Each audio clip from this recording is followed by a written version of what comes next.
maeneo manne muhimu ambayo tunatakiwa tuyape kipaumbele tukiwa ndani ya masiku haya ya mwezi mtukufu wa Ramadhani.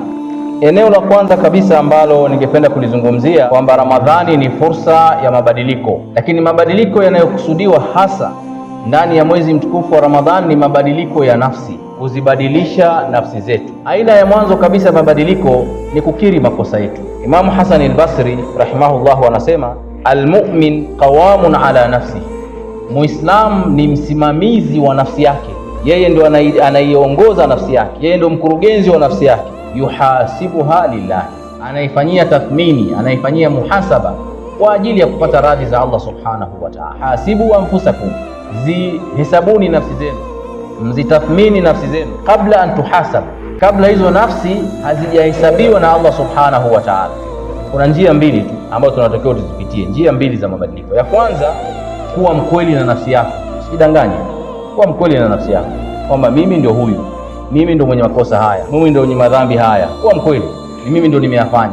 Kwa kuwa mkweli na nafsi yako. Njia ya pili, kuwa na uwezo wa kutoa maamuzi. Kama mimi ndio niko hivi, nataka nibadilike, nataka niwe tofauti. Njia hizi mbili zitatusaidia katika kutubadilisha kutoka katika hali tulionayo kwenda katika hali iliyokuwa nzuri zaidi.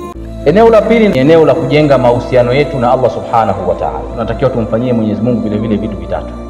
Jambo la mwanzo ni kusimamisha swala 5 ndani ya mwezi wa Ramadhani na qiyamul layl. Fursa ya pili ambayo tunatakiwa tumpe Allah subhanahu wa ta'ala ni kusoma Qur'ani yote. Kuacha kuisoma Qur'an na kuipuuzia ni kuihama Qur'an.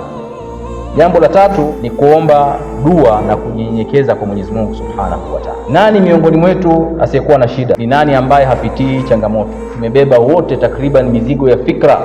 Ni nani wa kumshtakia na kumlilia? Hakuna isipokuwa Allah subhanahu wa ta'ala. Shida zako mwelekezee Mwenyezi Mungu subhanahu wa ta'ala. Ndani ya mwezi wa Ramadhani, dua za aliyofunga hazina pazia na Mwenyezi Mungu subhanahu wa ta'ala.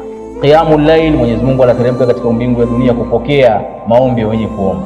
Fursa za kusikilizwa dua zetu ni kubwa na maradufu ndani ya mwezi wa Ramadhani kuliko miezi yote mingine.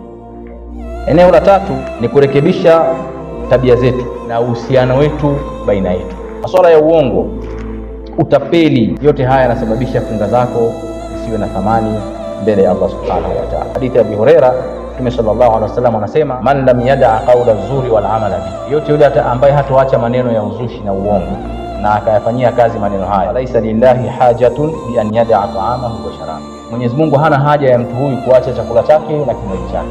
Mwisho kabisa ni eneo la uhusiano wako na wenye kuhitaji, maskini, ndani ya mwezi mtukufu wa Ramadhani. Atakayemfuturisha aliyefunga atapata ujira sawa sawa na yule ambaye amefunga. Na Ibn Abbas radhiallahu anhu anasema, kana Rasulullah sallallahu alaihi wasallam ajwadun nas, Mtume sallallahu alaihi wasallam alikuwa ni katika mmoja miongoni mwa watu wakarimu sana.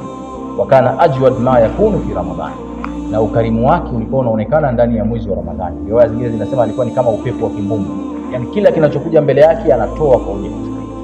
Kwa ni mwezi wa kuangaliana, ni mwezi wa kujaliana, ni mwezi wa kuthaminiana, ni mwezi wa kuangalia watu ambao wana shida ukawasaidia katika yale ambayo Mwenyezi Mungu subhanahu wa ta'ala ameturuzuku.